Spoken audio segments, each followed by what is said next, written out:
What up, gang? In this video, I'm going to tell you the 9 red flags in the music business that you should never ignore. This is going to protect you. This is going to prevent you from losing a lot of money, and most of all, it's going to help you get to your dreams faster, and that's what Smart Rap is for. Get smarter faster, get further faster. All right, it's what we're talking about. Let's get into it. I'm Rob Level. This is Smart Rapper. Let's get started on getting you smarter. And believe it or not, number one, a lot of artists actually fall for this because they DM me all the time asking me, is this real? Is this real? And some of these people can be really, convincing and really well put together with this stuff to really make artists believe it's real. But number one, if they want to immediately sign you, like out the gate, and you don't have a ton of music out or a fan base, that's a red flag. It's hard for me to believe. Like when I did a label deal, if anything, they'll potentially fly you out, but you are gonna have to have a meeting with them before they're going to actually want to sign you. That's how it typically works. They wanna make sure that you're not crazy in person. They wanna make sure you're the work ethic person. They want to make sure a whole bunch of things, okay? If anything, they may be doing to establish a relationship with you. That's how it really works. Now, some of you out there are thinking, there's no way this would work on me. Ain't no way, boy. But the reason why this works on artists is because the potential of it may be being real, of this may be changing my life, even the 10% chance that this could be real. That's what they actually prey on, is the hope that it could actually help you get to your dreams. But this is a huge red flag because it's not how it works. So if they immediately want to sign you out of the gate, hey, we want to sign you. Even if they don't ask you for money right now, they will, okay? At some point, it's part of their scam. Got him! Music industry red flag number 2, when they mention a contract before everything has even been worked out. If somebody immediately is like, hey, here's the deal, here's the thing, sign this, you really got to be careful, because most of the time these are going to be a type of, it's not really necessarily a scam when they immediately throw the contract in front of you, but sometimes it's a licensing thing. They're like, well, anything this artist creates, I'm going to be able to have access to it, and it may be an exclusive agreement where they can like get access to all your music in order to pitch it and stuff like that. But before you have all these terms worked out and stuff like that, if they are already talking about a contract, you need to be very cautious. In addition to that, if they start talking about contracts too early on, it could be a red flag that they're just trying to make it seem like it's legitimate if it's a scam. Take that into account. They're like, well, there's a real contract, so this is real. This isn't no joke, kid. Seriously though. So you gotta be careful. If they start talking contracts too early, that's a red flag. You're welcome. Red flag number 3 in the music industry that you should not ignore is if they ever ask you for money, ever, it's a scam. Bruh. A lot of you think, oh man, that's common sense, but it's really not. Again, they're preying on you. Artists fall for this stuff all the time. If somebody's offering you any type of deal, if somebody's offering you any type of anything that's supposed to help your career, and then they ask you for money, especially if we're talking about management, we're talking about label deals, any of that stuff, they're talking about even, oh, we want to fly you out. That's one of the biggest scams. But if you give us the money, we'll pay for the flight.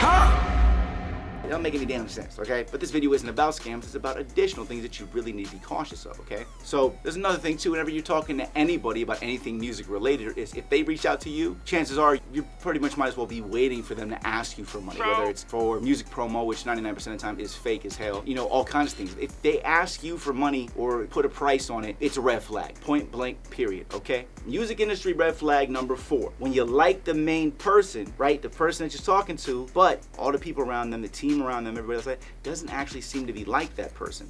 Now the thing is here is that people are like the people that they're around. So when you take that into account, if those people are nothing like this main person that you actually like, the chances are that this person is putting a mask on, or they're putting a front on, and they're being fake to get to you, to get either inside your head, or really not really in your head, well, that's part of it, but to become, you know, entrusted to get inside of your circle, to get inside of your life in some way, shape, or form, in order to, you know, maneuver and do the things that they want to in order to use you. That's a red flag, okay? People are typically who they are all the time, okay? And at the same time, if they're around a bunch of people that seem like they're negative people, or they have like a bad energy, stuff like that, that person would not be around those people if they weren't vibrating at the same state, if they weren't the same type of person. You know how that goes. Bing bong. Which brings me into number 5. Watch how those people talk.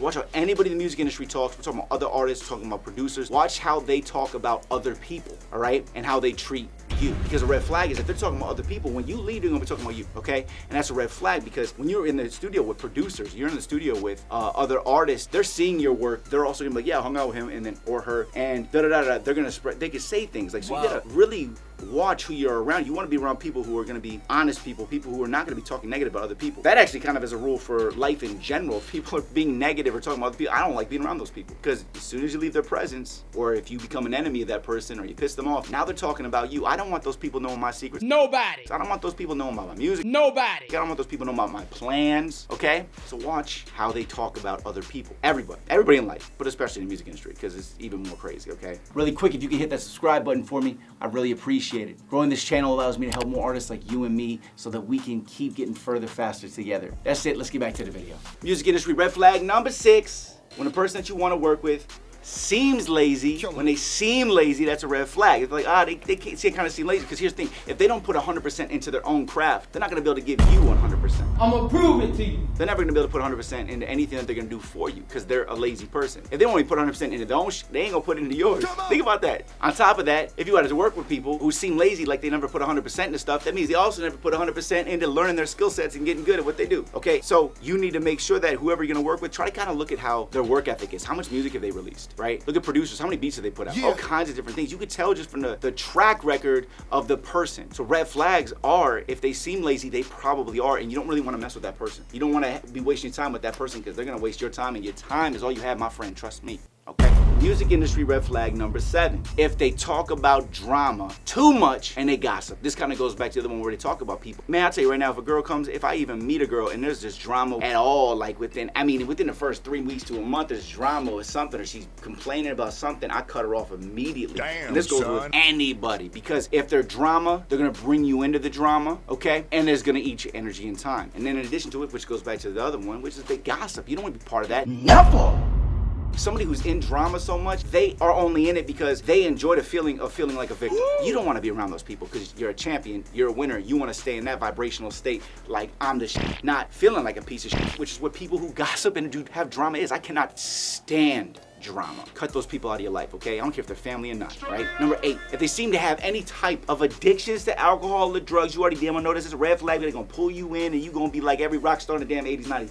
Alright? I'm talking about even if you have a music manager, you have a friend, you have another artist, anybody who seems like they may have an addiction to drugs, and I'm talking about even a little addiction, because that grows. This will leak onto you if you become part of their team or you let them on your team. You cannot let type of people that will allow you to get and put you in a different direction in any way, shape, or form, or even introduce you or have those things around you. They will hurt you in some way, shape, or form. You have to cut those people out, and if they're already out, don't let them in, okay? Because it's not worth it. And you can't fix them, they gotta fix themselves, and it's not your job, and it's not worth your energy and your time to fix those people, okay? So if they're addicted to any type of alcohol, if they're addicted to drugs, and a lot of people you're gonna meet are addicted to sex because they don't have anything else that they're focusing on. So like their primal instincts kind of kick in and they're just addicted to sex. That goes for men and women. I know a lot of guys who just chase women all day, and I know why, because they don't have any goals. Real shit. When I see somebody spend all their time on girls, I've been there, had goals, but I was so like out of it and stuff like that. You're just chasing girls. We've all been there, okay? Especially if you're a guy, you know what I'm saying? But the thing is that, tell you right now, that's a huge waste of time, okay? So that's a form of an addiction, primally, you know what I'm saying? Like innately. And it's just not worth it, okay? So don't let those people in. Don't let them bring you down. Man, did you subscribe yet? Music industry red flag number 9, and you can kind of do this with women and men if you ever can get in a relationship with anybody, is if they have a track record of not actually having long relationships that don't last that long, friends that don't last that long. Because the thing is if the person didn't have long relationships with the other people, it's probably something that keeps happening with this person that keeps screwing up those relationships.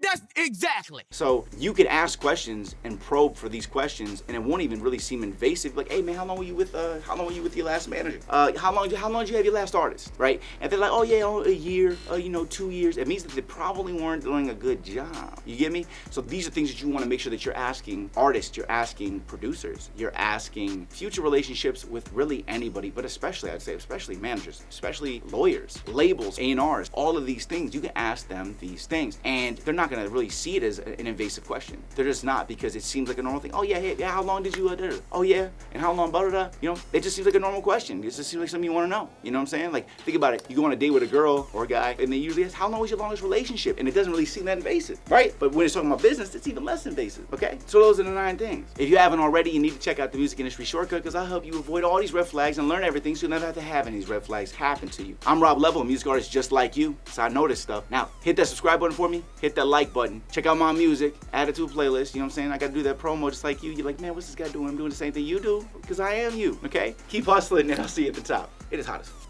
in this jacket. I'm hot as hell in this jacket. Chop it, break it, flip it, shit all day. Chop it, break it, shit, flip it all day. Chop it, break it down and flip it all day. Chop it, break it down and flip it all day. Chop it,